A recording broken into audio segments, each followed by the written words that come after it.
Hello, നിങ്ങളുടെ first എക്സാമാണ്. അതിൻ്റെ എല്ലാ ടെൻഷനും ഉണ്ടെന്നറിയാം. നിങ്ങൾ പഠിച്ച് തീരാറായി എന്ന് പ്രതീക്ഷിക്കുന്നു. പഠിക്കുന്നതോടൊപ്പം തന്നെ ഏറ്റവും കൂടുതൽ അറിഞ്ഞിരിക്കേണ്ട ഒരു കാര്യമാണ് എങ്ങനെ ഒരു ആൻസർ ഷീറ്റിൽ ആൻസർ എഴുതണമെന്ന്, പ്രത്യേകിച്ച് മാത്സിൽ. ഓക്കെ, നിങ്ങൾ ആൻസർ എഴുതുന്നതനുസരിച്ചിരിക്കും നിങ്ങളുടെ ഗ്രേഡ്. ഇവിടെ നോക്കി നോക്ക്, ഞാൻ ഇങ്ങനത്തെ ഈ ഒരു സ്റ്റെപ്പ് ഫോളോ ചെയ്തിട്ടാണ് എനിക്ക് എസ് നേടാൻ പറ്റിയത്. അതുകൊണ്ട് മാത്രമാണ് നിങ്ങൾക്കും കൂടി പറഞ്ഞു തരുന്നത്. ഈ സ്റ്റെപ്സ് ഫോളോ ചെയ്താൽ എസ് എന്തായാലും ഉറപ്പായിട്ട് കിട്ടും. നമുക്ക് നോക്കാം. അപ്പോൾ ആദ്യം തന്നെ നിങ്ങൾ നോക്കേണ്ട ഒരു കാര്യം എന്ന് വെച്ചാൽ എന്താ പറയുക, യെസ്, KTUവിൽ ആൻസറിന് തീരെ മാർക്ക് കുറവാണ്. ഫൈനൽ ആൻസറിന് നിങ്ങൾ അവിടെ ആൻസർ വരെ കൊണ്ടെത്തിക്കുന്ന സ്റ്റെപ്സിനും മെത്തേഡ്സിനുമാണ് മാർക്ക്. ഇനിയിപ്പോൾ നിങ്ങളുടെ ഫൈനൽ ആൻസർ തെറ്റിപ്പോയി എന്ന് വിചാരിച്ചോ, എന്നാലും നിങ്ങൾക്ക് 85 to 90% മാർക്ക് കിട്ടും. ഓക്കെ, 85 to 90% മാർക്ക് കിട്ടും. ഇനി അഥവാ നിങ്ങൾക്ക് ആൻസർ തീരെ അറിയില്ല, എന്നാലും നിങ്ങൾ ആ ഒരു ഇക്വേഷനും കുറച്ച് സ്റ്റെപ്പൊക്കെ എഴുതി വെച്ചാൽ നിങ്ങൾക്കൊരു 60-70% മാർക്ക് കിട്ടാനുള്ള ചാൻസ് കൂടുതലാണ്. ഓക്കെ, നിങ്ങളൊന്നും എഴുതാതിരിക്കില്ല ഒരിക്കലും. Yes, never risk. ഇതാണ് ആൾക്കാർ വീണ്ടും ശ്രദ്ധിക്കണേ. മാത്സ് എക്സാമാണ്, സമയം കിട്ടാനുള്ള ചാൻസ് വളരെ കുറവാണ്. അപ്പോൾ നിങ്ങൾ എന്താ ചെയ്യേണ്ടത് അറിയോ, ഓരോ സ്റ്റെപ്സും നിങ്ങൾക്ക് മനക്കണക്ക് ചെയ്യാൻ പറ്റുമെങ്കിൽ പോലും നിങ്ങൾക്ക് സയൻറ്റിഫിക് കാൽക്കുലേറ്റർ ഉണ്ടല്ലോ കയ്യിൽ, ഒന്ന് ചെയ്ത് നോക്കാം. ഒരു 5 സെക്കൻഡ് അതിൽ പോകണമെങ്കിൽ പൊയ്ക്കോട്ടെ, കുഴപ്പമില്ല. നിങ്ങൾക്ക് പിന്നീട് അത് എടുത്ത് നോക്കാൻ ഉള്ള ചാൻസ് വരരുത്. അപ്പം എന്താ ഞാൻ പറഞ്ഞത്, ഓരോ പ്രാവശ്യവും നിങ്ങൾ ചെയ്യുമ്പോൾ അതിപ്പോൾ 5+5 അത്ര ചെറുതല്ല, എന്നാലും നിങ്ങൾക്ക് അറിയാവുന്ന മനക്കണക്ക് ചെയ്യാൻ പറ്റുന്ന സ്റ്റെപ്സ് പോലും അടിച്ച് നോക്കാം. വെറുതെ റിസ്ക് എടുക്കാൻ നിൽക്കരുത്. ഓക്കെ, ഓരോന്നും സ്റ്റെപ്പ് ബൈ സ്റ്റെപ്പ് തന്നെ എഴുതാം. നിങ്ങൾ ഒരു സ്റ്റെപ്പ് വിട്ട് കളഞ്ഞിട്ട് അടുത്ത സ്റ്റെപ്പ് എഴുതിയാൽ അവിടെ നിങ്ങൾക്ക് മാർക്ക് പോകത്തേ ഉള്ളൂ, മാർക്ക് കൂടത്തില്ല. ഓക്കെ, പിന്നെ ഞാൻ വീണ്ടും എടുത്ത് പറഞ്ഞതാണ്, സ്റ്റെപ്സ് എഴുതാൻ മറക്കരുത്. അതിനിപ്പോൾ എത്ര ചെറിയ സ്റ്റെപ്പ് ആയിക്കോട്ടെ, സ്റ്റെപ്പ് എഴുതാൻ മറക്കല്ലേ. എക്സ്പാൻഷൻസ് വല്ലതും ഉണ്ടെങ്കിൽ എക്സ്പാൻഷൻസ് എഴുതാം, സബ്സ്റ്റിറ്റ്യൂഷൻസ് എന്തെങ്കിലും ഉണ്ടെങ്കിൽ അത് എഴുതാം. ഓക്കെ, എന്തെങ്കിലും ഒരു സ്റ്റെപ്പ് സ്കിപ്പ് ചെയ്തിട്ട് അതിന് മാർക്ക് കുറയുന്നതിനായിട്ടും നല്ലതാണ് നിങ്ങൾക്ക് അറിയാത്ത ക്വസ്റ്റ്യന് പറ്റുന്ന അത്ര സ്റ്റെപ്പ്, അറിയാവുന്ന അത്ര സ്റ്റെപ്പ് എഴുതുന്നത്. ഓക്കെ, പിന്നെ അടുത്ത എന്താ, yes, always write formula before solving. നിങ്ങൾക്ക് എന്തെങ്കിലും ഒരു ഇക്വേഷനോ ഫോർമുലയോ ആ ഒരു ക്വസ്റ്റ്യൻ്റെ ആൻസറിൽ ഉണ്ടെങ്കിൽ അത് ആദ്യം എടുത്ത് എഴുതാം. ഓക്കെ, രംഗിക്കോട്ട ഇക്വേഷൻ ആണെന്ന് വിചാരിച്ചോ, ആ ഒരു ക്വസ്റ്റ്യൻ സോൾവ് ചെയ്യണമെങ്കിൽ ആദ്യം രംഗിക്കോട്ട ഇക്വേഷൻ എഴുതിയിട്ട് അതിനെ നിങ്ങൾ എന്താ ചെയ്യുക, അതിനെ നിങ്ങളൊരു ബോക്സിൽ ഇടുക. ഇതാണ് നിങ്ങൾ ആദ്യത്തെ ആൻസർ ആയിട്ട് എഴുതേണ്ടത്. അപ്പം ക്വസ്റ്റ്യൻ എഴുതിയതിന് ശേഷം രംഗിക്കോട്ട ഇക്വേഷൻ, എന്നിട്ട് ആ ക്വസ്റ്റ്യൻ എഴുതാന്ന് പറഞ്ഞാൽ ക്യൂ എന്ന് എഴുതുക. അതിന് ശേഷം രംഗിക്കോട്ട ഇക്വേഷൻ, അതിന് ശേഷം ആ രംഗിക്കോട്ട ഇക്വേഷൻ ബോക്സിലാക്കാം. ഇതിന് തന്നെ നിങ്ങൾക്ക് 1-2 മാർക്ക് കിട്ടും. ഓക്കെ, വെറുതെ 1-2 മാർക്ക് കിട്ടും. പിന്നെ അടുത്തത്, yes, write neatly and point wise. ഇവാലുവേറ്റേഴ്സിന് പ്രത്യേകിച്ച് മാത്സ് ആണ്, നമ്മളെ തിയറി സബ്ജക്റ്റ് പോലെയല്ല. അപ്പോൾ കാണുമ്പോൾ തന്നെ ഒരു വെറുപ്പായിരിക്കും. അപ്പം ഓരോന്നും നിങ്ങൾക്ക് പറ്റുന്നത്ര നീറ്റായിട്ട് എഴുതാൻ നോക്കുക, ക്ലിയർ ആയിട്ട് എഴുതാൻ നോക്കുക. പ്ലസ് മൈനസ് ആവല്ലേ, മൈനസ് പ്ലസ് ആയി പോവല്ലേ, എവിടെയെങ്കിലുമൊക്കെ ഇക്വേഷൻ്റെ നമ്പറിങ് ഇടാനുണ്ടെങ്കിൽ ഇത് ഇക്വേഷൻ നമ്പർ 1, ഇക്വേഷൻ നമ്പർ 2, ഇതൊക്കെ നിങ്ങളെ മാർക്ക് ബൂസ്റ്റേഴ്സാണ്. വെറുതെ ഇത് എടുത്തുകൊണ്ട് നിങ്ങൾക്ക് 1-2 മാർക്ക് കൂടുതൽ കിട്ടും, ഇത് ഞാൻ ഗ്യാരണ്ടിയാണ്. അപ്പം നിങ്ങൾ എഴുതുമ്പോൾ ഇവാലുവേറ്റർ മറ്റൊരാൾ നിങ്ങളെ പേപ്പർ വായിക്കുമ്പോൾ മനസ്സിലാവുന്ന രീതിയിൽ എഴുതാൻ ശ്രമിക്കുക എപ്പോഴും. ഓക്കെ, കണ്ട, ഇപ്പോൾ ഇക്വേഷൻ 1, ഇക്വേഷൻ 2, പിന്നെ ഫ്രം 1 എന്നൊക്കെ എഴുതുമ്പോൾ ഇവാലുവേറ്റേഴ്സ് പെട്ടെന്ന് കണ്ണിങ്ങനെ ഓടിച്ചു പോകാൻ പറ്റും. ഇതാണ് 1. ഓക്കെ, സബ്സ്റ്റിറ്റ്യൂട്ട് 1 in 2, അങ്ങനെയൊക്കെ.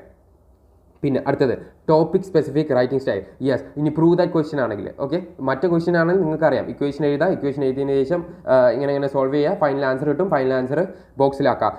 ഇവിടെ ഇനി അഥവാ പ്രൂവ് ദാറ്റ് ക്വസ്റ്റ്യൻ ആണെങ്കിൽ, നിങ്ങൾക്ക് പ്രൂവ് ദാറ്റ് ക്വസ്റ്റ്യൻ അറിയണമെങ്കിൽ നിങ്ങൾ ഓൾറെഡി ചെയ്ത ഒരു പ്രൂവ് ദാറ്റ് ക്വസ്റ്റ്യൻ അതുപോലെയാണ് നിങ്ങളുടെ എക്സാമിന് വന്നിട്ടുണ്ടെങ്കിൽ അത് ചെയ്യാൻ ശ്രമിക്കുക. കാരണം എന്താ പറയുക, അത് ചെയ്യുമ്പോൾ നിങ്ങൾക്ക് ഫൈനൽ ആൻസർ കിട്ടുമ്പോൾ നിങ്ങൾക്ക് അത് പിന്നീട് പോയി നോക്കേണ്ട ആവശ്യം വരില്ല. ഒന്നാമത്തെ കാര്യം, പിന്നീട് പോയി നോക്കാനുള്ള സമയം കിട്ടത്തില്ല, പ്രത്യേകിച്ച് മാത്സിന്. അപ്പം പ്രൂവ് ദാറ്റ് ക്വസ്റ്റ്യൻ വന്നാൽ നിങ്ങൾക്ക് അറിയാവുന്ന ക്വസ്റ്റ്യൻ ആണെങ്കിൽ റിസ്ക് എടുക്കാൻ നിൽക്കേണ്ട, അതന്നെ എഴുതുക. കാരണം അവസാനം ഒരു ഹെൻസ് പ്രൂവ് എഴുതുമ്പോൾ കിട്ടുന്ന ഒരു സന്തോഷം ഉണ്ടാവുമല്ലോ, അത് ഒരു വേറെ തന്നെ ഫീൽ ആട്ടോ. ഓക്കെ, അപ്പം ടു പ്രൂവ് ദാറ്റ് എഴുതാം, ഇങ്ങനെ സ്ട്രക്ചറലായിട്ട് തന്നെ എഴുതാം. To prove that, given that, we know that, പിന്നെ ഫ്രം ഇക്വേഷൻ 1 ദിസ് ഈസ് ഇത് സബ്സ്റ്റിറ്റ്യൂട്ടിങ് 1 in 2, അങ്ങനെ അവസാനം since this equal to this hence proved. Okay, അപ്പോൾ ഒരു സ്ട്രക്ചർ മെയിൻറ്റെയിൻ ചെയ്യുക. ഇതെല്ലാം എല്ലാ പ്രൂവ് ദാറ്റിലും ഉണ്ടാവും എന്നല്ല ഞാൻ പറഞ്ഞത്, എന്നാലും ആ സ്ട്രക്ചർ മെയിൻറ്റെയിൻ ചെയ്യാൻ നോക്കാം. പിന്നെ അടുത്തത്, യെസ്, ഇവാലുവേറ്റേഴ്സിന് ഞാൻ പറഞ്ഞ പോലെ തന്നെ കുറേ പേപ്പർ നോക്കാനുണ്ടാവും. അപ്പം നിങ്ങൾ ഇവാലുവേറ്റേഴ്സിന് എത്രത്തോളം എളുപ്പമാക്കി കൊടുക്കാൻ പറ്റുന്നുണ്ടോ അത്രത്തോളം മാർക്ക് നിങ്ങൾക്ക് കൂടുതൽ കിട്ടാനുള്ള ചാൻസ് ഉണ്ട്.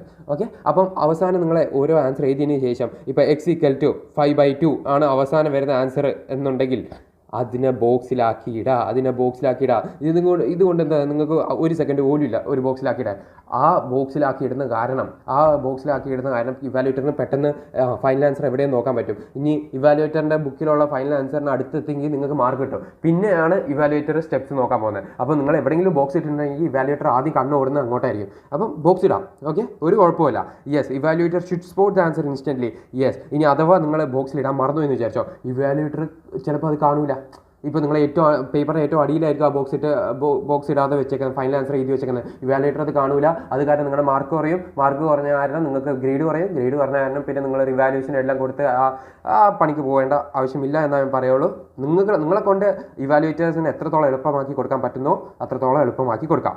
അടുത്ത് ടൈം മാനേജ്മെൻറ്റ്. ഞാൻ ഓരോ വീഡിയോയിലും വീണ്ടും എടുത്ത് പറയുന്ന കാര്യമാണ്. എത്ര പേരാണെന്നറിയോ അറിയാവുന്ന മൊഡ്യൂൾ വിട്ടത്, സ്കിപ്പ് ചെയ്തതല്ല, അവർക്ക് സമയമില്ല എഴുതാൻ. ഓക്കെ, അപ്പം നിങ്ങൾക്ക് 2.5 മണിക്കൂറുണ്ട്. നിങ്ങൾ എന്നെ ഇപ്പം തന്നെ ഡിവൈഡ് ചെയ്യുക. എങ്ങനെയാണ് ഈ 2.5 മണിക്കൂർ എൻ്റെ 4 മൊഡ്യൂളായിട്ട് ഡിവൈഡ് ചെയ്യുക. പിന്നെ എൻ്റെ 3 മാർക്കും ഇതിനിടയിൽ എഴുതാൻ എങ്ങനെ നിങ്ങളുടെ ഓരോരോ കാലിബർ അനുസരിച്ചിട്ട് നിങ്ങൾ എന്നെ ഡിവൈഡ് ചെയ്യുക. പിന്നെ yes, common first year mistake എന്താണെന്ന് അറിയോ, ഇതൊക്കെയാണ്. അതായത് സ്റ്റെപ്സ് സ്കിപ്പ് ചെയ്യാം, ഫൈനൽ ആൻസർ മാത്രം എഴുതി വെക്കും, അത് ബോക്സ് ഇടാൻ മറന്നു പോകും. പിന്നെന്താ, മാർക്കിംഗ് കൊടുക്കത്തില്ല.